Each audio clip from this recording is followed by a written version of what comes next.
Shalom from Israel, I'm Ariel Ben Abraham. This week we're going to reflect on chapter 29 of the book of Psalms by King David. We begin with verse 1.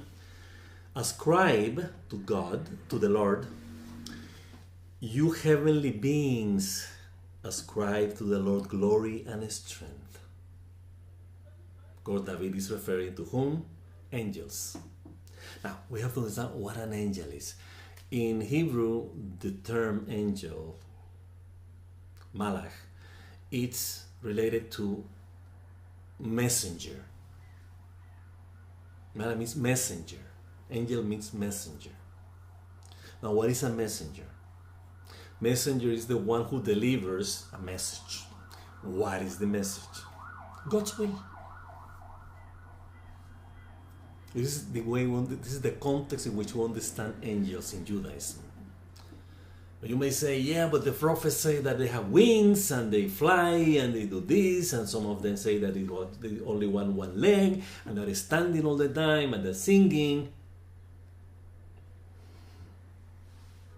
Those are allegories. We know that the Rambam, the Maimonides, Al-Sage say, hold your horses.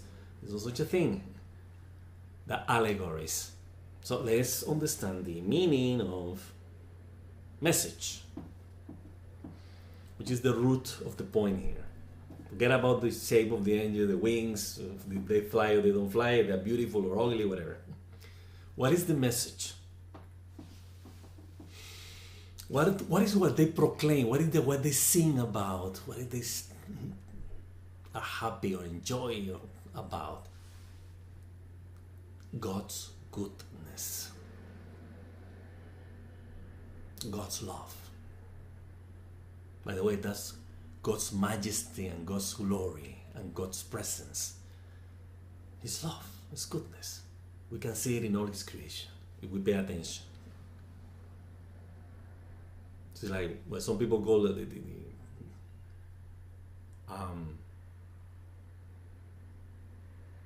perfect design, or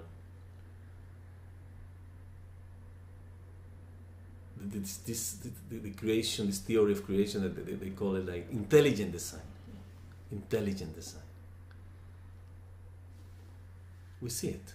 This intelligence comes from an intelligence, superior intelligence called God. We're not able to do that. We're not able to create something out of nothing. We can't.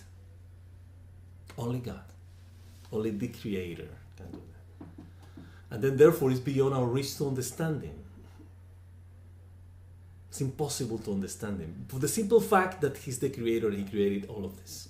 And if we don't understand His creation, imagine how we're going to understand Him. We still don't understand how things work. They're still in physics, they don't know. It's something so simple like the wind. They still believe that it's air moving. What moves the air? Like theories.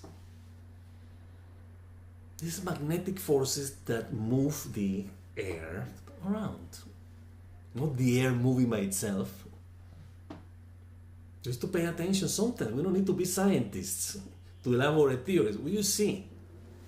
We see. Yeah, we feel that it's air, hitting our bodies. But it's a magnetic force moving this thing. And we don't know. We don't know how to control winds. We don't know. Yeah, we control certain things. We learn to control certain things. Irrigation, energy, solar energy, electricity. We learn how to create it, how to generate energy. But there are things that we don't know. And then we ascribe this to God. That the verse is saying. Ascribe to the Lord glory and strength. This is exactly God's power. I seem to see that David is approaching the angels. He's not approaching God. He's like, you guys, tell that God is the best. It's a nice approach to a prayer, by the way. Because David is with angels. That's why he's talking to them. Now again, let's go back to the message. This is important. Let's go back to the message. What is the message here?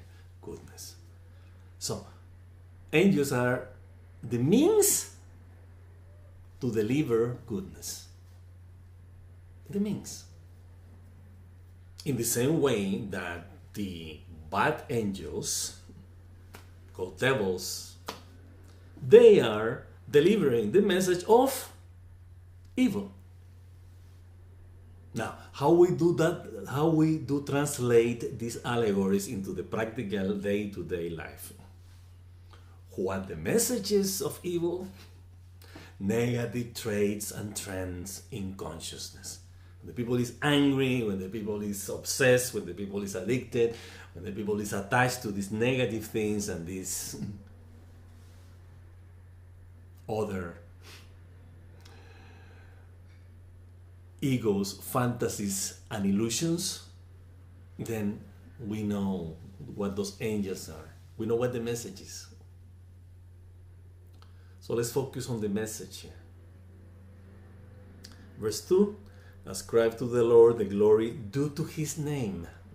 Does God has a name? Yes, he does. The Torah is telling you that he has a name. Many names, by the way. Elohim, Hashem, Shalom, Makom, place, loving kindness, truth, grace. Now, what the term name means? When you look in the dictionary, I want to see what is the meaning of the word name. Name is what identifies. That's what this is called a camera, that's what is called a computer, that's what is called a telephone, seeing glasses. A name, so we identify things. So in this case, what is God's name? What identifies God? Truth, loving kindness, peace. El Shaddai, all powerful. Strength, splendor, holiness, majesty, glory. Kadosh, Kadosh, Kadosh. Hashem Sebaot, Melo Kol Haaretz Kevodo. Sacred, sacred, sacred is the Lord of hosts, the Lord of multitudes. All the earth is filled with his glory. What does that mean? Filled with his glory. Goodness. We see the trees bearing fruit. We see that we have rain. We see that we have fish in the oceans. We see that we have food. We have animals. We have water. We have air. That's the delivered message, by the way. The delivered message. We see it. We see it. So it's not that it's something abstract. It's goodness manifest. So, that's the name. So in other words, we identify people by their works. This people is evil. This man is evil. We name him evil. It's the wicked so-and-so. Arrogant so-and-so. Envious so-and-so. Selfish so-and-so. Lusty so-and-so. So, the names. In other words, their behaviors, thoughts, beliefs, feelings, emotions, instincts that identify a person. Give them name.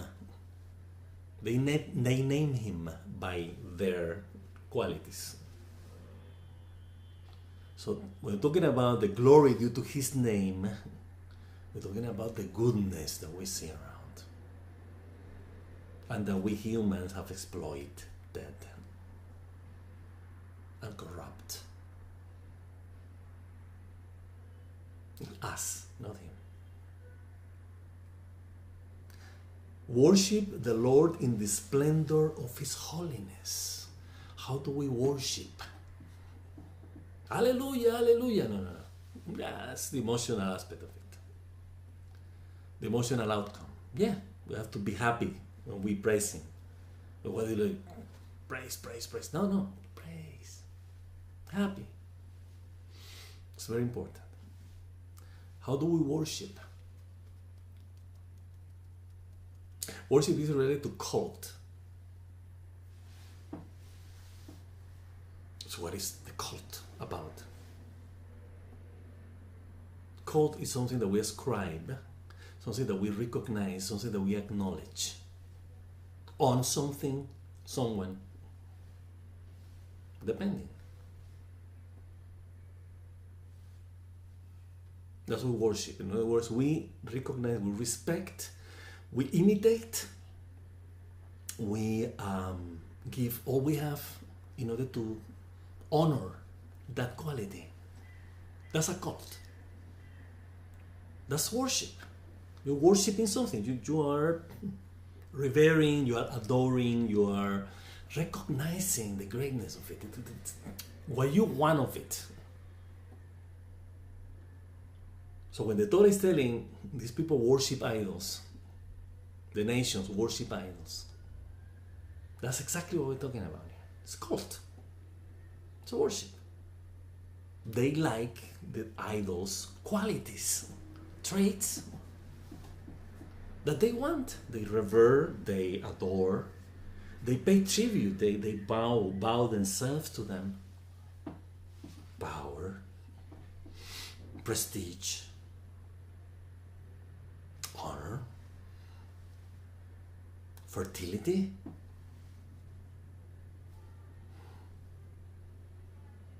control. It's idols. It's lesser gods. It's an idea. Egos, fantasies, and illusions. They come out of egos, fantasies, and illusions. Give me. I want more. I want to possess more. I want to be more. For what? To have more than the other guy. Okay. Those are the nations. We have one God that we worship. It's the God of Israel, which is beyond quality, beyond trait, beyond, I don't know, principle, ideology, belief, value. No. Ours don't have definition. We don't go to Him. We revere His traits, His ways and attributes. Loving kindness, truth, justice, righteousness, grace, truth, loving kindness. It's good to repeat. Goodness, qualities. So, ascribe to the Lord the glory due to His name. Worship the Lord in the splendor of His holiness. Splendor is bright. What is bright? Clear. There's no darkness there. So let's try to understand the metaphors here, the symbols. It's holiness. Kadosh is separate. Holiness means separate, different. What is different? What is separate from egos, fantasies, and illusions? Obviously. Separated from wickedness, evil, negative trends, destructiveness, uselessness, falsehood. This is God's holiness. So it's interesting because David is telling the angels, if you do that in heaven, we have to do that on earth too.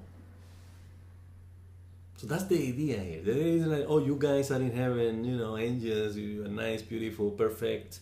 We have to do the same here. Because He created heaven and earth. So it's not just there, it's also here. Now, David comes now to the physical realm. So He told the angels now, He's coming down to earth. The voice, verse 3, the voice of the Lord is over the waters. The God of glory thunders. The Lord thunders over the mighty waters. The presence of God is his creation. That's what he's saying. Now, he is the water? No. He is the thunder? No. All of them come from him meeting this phenomena, water, thunder, lightning, are expressions of his creation. And they are a powerful thing. When we see a lightning, it's like, we get scared. Like something bigger than us. It's not a God. For primitive cultures, yes, it is a God. The God of thunder.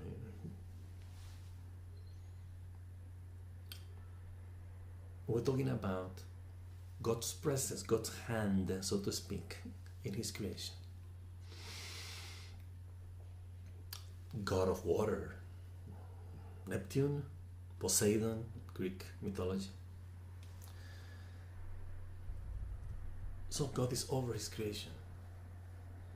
He domains, he controls, he rules his creation. Verse 4, the voice of the Lord is powerful. What is the voice of the Lord? What he commands happens. That's what it means. Doesn't have a voice. We understand in human terms how he manifests his will, his plan in his creation. The voice of the Lord is majestic, royal, again, ruling principle. We mentioned that last week. Verse 5, the voice of the Lord breaks the cedars, these huge trees, strong trees that are really hard to uproot, but God breaks them. It's like what we can't do, or are difficult for us to do, almost impossible to do, God does. Why? He is ruling his creation. The Lord breaks in pieces the cedars of Lebanon. Now, stop here. The Lebanon, the country, that's what people believe. And we're not talking about it. The Lebanon means in Hebrew something that is whitened,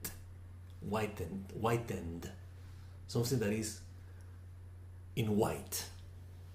That's Lebanon. Laban, it's white. And what is white? God's temple. The temple of Jerusalem is white. Now you say, but I have seen pictures of the old, like a little yellowish, like brownish in some parts, that kind of thing. We're not talking about that color. We're talking about that everything that goes in there whitens. So what is white here? The opposite of black. So the Lebanon is a reference to whiteness in terms of light versus darkness.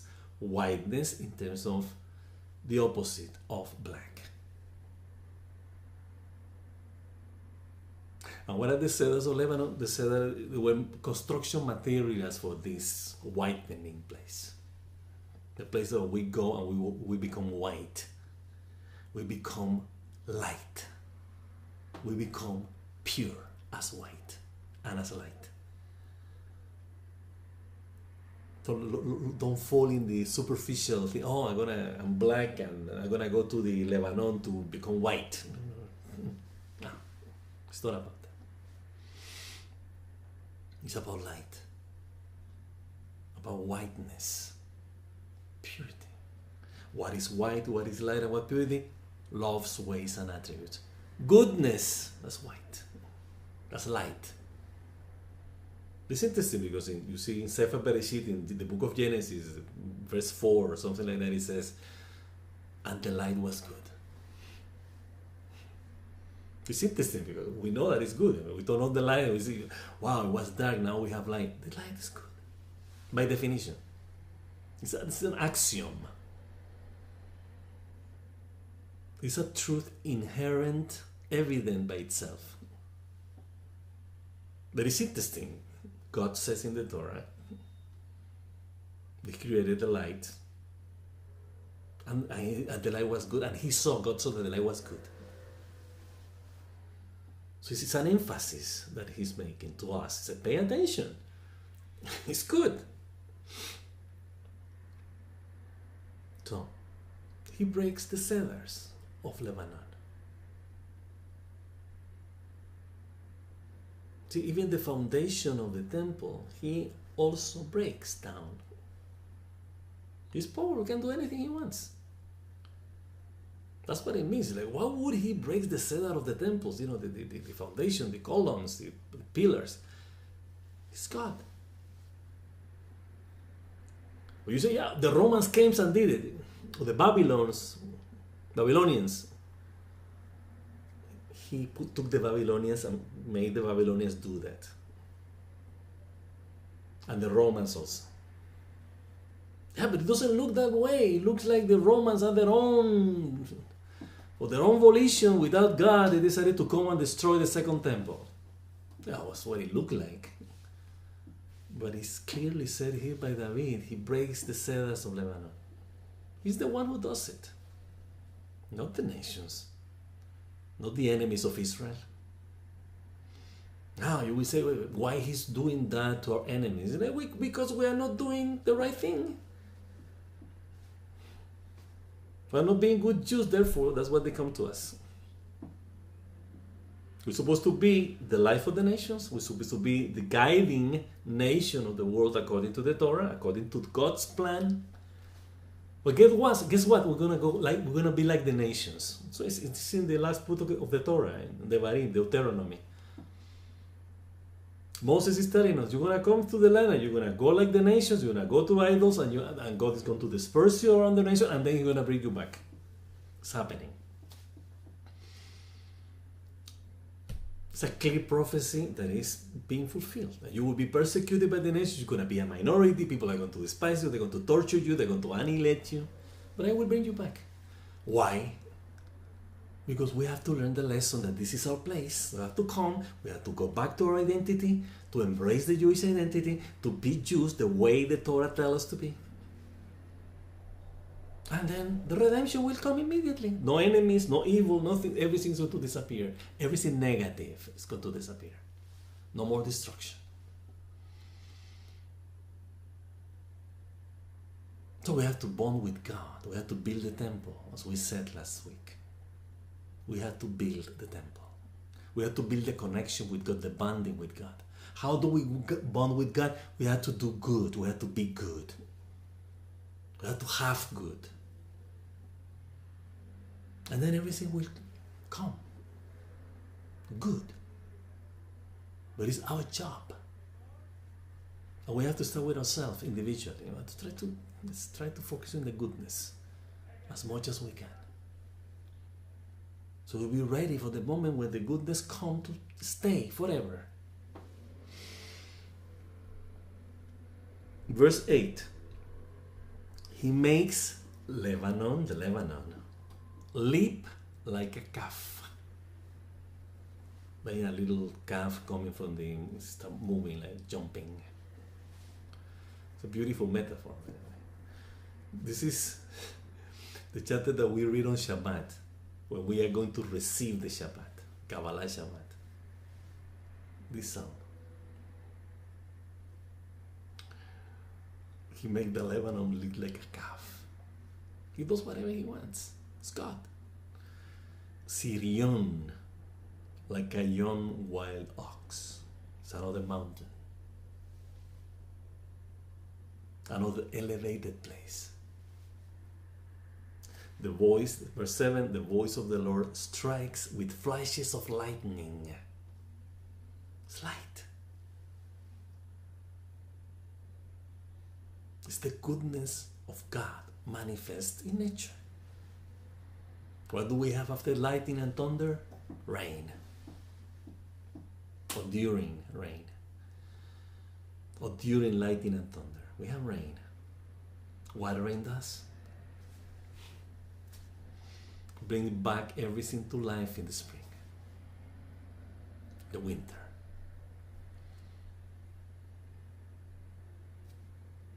This is God's, the flashes of lightning. It's nurturing the earth with this lightning in order to make the earth produce back again.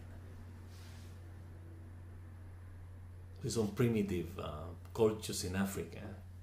It's primitive on quote, obviously. They're not primitive, that's the way they are. I think that is the Bantu culture, Central Africa. They say that when there's a lightning and thunder and rain is coming, say that God, the warrior, they call it the warrior, the great warrior, is impregnating the earth. So they will produce, will give birth to fruits. That's the way they understand it. They believe that it's a mighty warrior making love to earth. But it's interesting, you know, because they ascribe that there's a higher power that is able to do that, that is able to bring life back from the earth after winter. The voice of the Lord shakes the desert. Now this is a reference to Xxix reign, to the exodus from Egypt. He made the earth shake a few times when he was manifesting, you know, when Matan Torah said that the earth trembled. The desert, it happened in a desert. The desert of Sinai, the desert of Kadesh. Because Kadesh means, it's related to holy. So there was a place of holiness in which we remained most of the years in the desert, was in Kadesh. That particular spot in which we dwelled probably 38 years was sacred. Why? God was with us at that time. I mean, His presence was with us. It was Kadesh. The Lord shakes the desert of Kadesh. Verse 9, the voice of the Lord twists the oaks. Now, talking about cedars of Lebanon. And they're talking about oaks. We mentioned before, we don't know if it's in this, either in the blog, on our blog, or in these videos. We mentioned that oaks in the Torah, it's in the Torah, and also in the book of Joshua. There's a place called Bashan that was conquered by the Israelites during the conquest of the Holy Land. And the Torah makes reference to the oaks of Bashan. So in other words, the cedars of Lebanon, then the oaks of Bashan. But Bashan was an idolatrous nation that God commanded Israel to destroy during the conquest. That was one of the destroyed peoples, by the way. There were people who were subjugated and there were people who were destroyed. Bashan was one of them. I mean, the area, that nation, the peoples of Bashan. And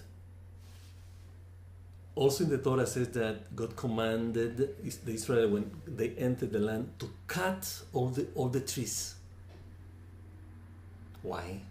Because those trees were trees used to do idolatry. They worshipped these nations, these trees.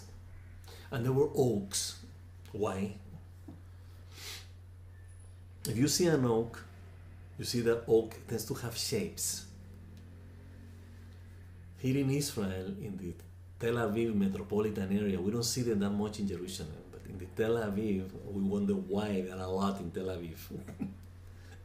You can see them, you're walking in the streets and you see that they have shapes, like human shapes, anthropomorphic shapes, like zoomorphic shapes, like shapes of animals, shapes of human shape, and some of them like curls with legs. And it's amazing. There are pictures in the internet that they post because they're very funny. Why? So people used to these nations used to worship the oaks because they believed that there was some kind of life form, powerful, because the oaks are very strong trees. powerful entities, spirits, that were dwelling inside of those trees, oaks. So they used to dance around. This tradition still exists in some peoples in Africa and in Latin America. From African and indigenous cultures. They have this worship of certain trees. So they believe that the tree has some kind of power that can communicate or give to the people who worship them.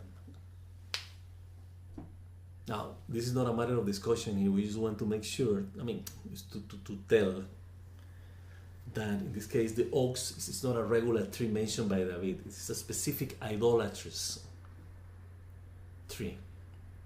So the voice of the Lord twists, but twist changes, turns around, transforms the oaks. Now, we have to understand also the allegory. What is a tree? Something that is rooted. It's a habit. Not an attachment, not even an obsession, not even an addiction. It's a habit. A deep-rooted habit that is hard to change. So let's understand the oak trees like that also. We're so attached, we're so rooted to this habit, so bound to this habit, that we become that habit. We worship that habit. It's part of what we appreciate in ourselves. So I like to do this, I like to do whatever habit is. Usually it's a negative habit in general, not a positive habit, obviously. Then we have to twist that habit into something positive. So you don't say, I'm gonna quit the habit. No.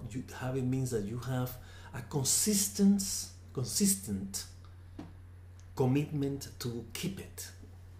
You have the habit to get up every morning at 5. You have the habit to do this. You have the habit to eat bread every morning. It's habit. You don't want to quit bread. You don't want to replace the bread for cookies. You have the habit. And a negative habit also, smoking, etc. Things that we don't want to get into now. But we know what we're talking about. So the idea that God twists is like changes. It's like, okay, I'm going to use your ability to commit to having a habit, to commit to something positive. Use that capacity of making something a habit into something better, something more positive. So you're going to quit the habit of smoking, the addiction. In this case, an addiction is not a habit. In order, you want to be addicted to Torah study. You want to be addicted to helping other people when they're in need. And make it a habit. So when you're sitting and you see someone needs something, like explaining a passage of the Torah or something, you go and help. It's a good habit. Praying every day can become a habit. You do it anyways. So in this case, it's twisting. It doesn't say breaking. It doesn't say destroying. It's twisting. The oaks. And it strips the forests. It makes them bare. It bears. Make the forest bare. And in his temple all cry glory. Kabod. So we're talking about God's power here. Okay. Verse 10. The Lord sits enthroned, sitting in a throne with a crown. This is the allegory of David. Over the flood. Talking about the flood of Noah, the waters of Noah. So they said that he's king. When they say that the rainbow appeared, this is a royal. It's encompassing. It's like the reality, the kingdom of God was represented by the rainbow. It's like it's prevailing over the rain, over the tempest, over the Mabul, over the flood. It's a king. And it's interesting because he made the first brit, the first covenant that he did with humankind was the rainbow was the symbol. What is a rainbow? The reflection of light divided, not composed, fragmented in colors. That's a rainbow. The spectrum of light. It's light. That's the breed with God. Goodness. And it's no more destruction. Goodness, there won't be another flood. There would be. He said it won't be again. As long as we keep this breed, this connection of light, of goodness between humankind and God. The Lord is enthroned as King forever. It's not, it's a temporary thing that you're going to take a vacation and they go, no. It's always ruling, controlling, in dominion of His creation. Verse 11, it's a beautiful ending of this chapter. The Lord gives strength to His people. The Lord blesses His people with peace. It's like completion, wholesomeness. It's beautiful. So what is our strength? It's the goodness of God. That's our strength. And we're His people because we're good like Him. We want to be good like Him. We want to make His goodness prevail in everything that we create in here as humans. The Lord blesses His people with peace. In this goodness, we achieve this encompassing unity with God. This is the bonding, by the way. Peace, shalom. The bonding is when we achieve oneness with God. We're part of Him. We belong to Him. We're His people. Okay. So, this is how we welcome God for Shabbat. So His kingdom. He's ruling. He's the King. The King is coming to rule. He's ruling every day. But this is for us, for His people. The Shabbat is between Israel and God. He's enthroned King in His throne. And Shabbat for us is our unity, our encompassing unity with Him. The Gemara says at some point that Shabbat, Israel, Torah, and God are one. Israel, Torah, the Torah, and God are one. And this happens on Shabbat. It's manifest on Shabbat. That's why the Messianic era is an eternal Shabbat. It's the seventh day of creation, which will be forever.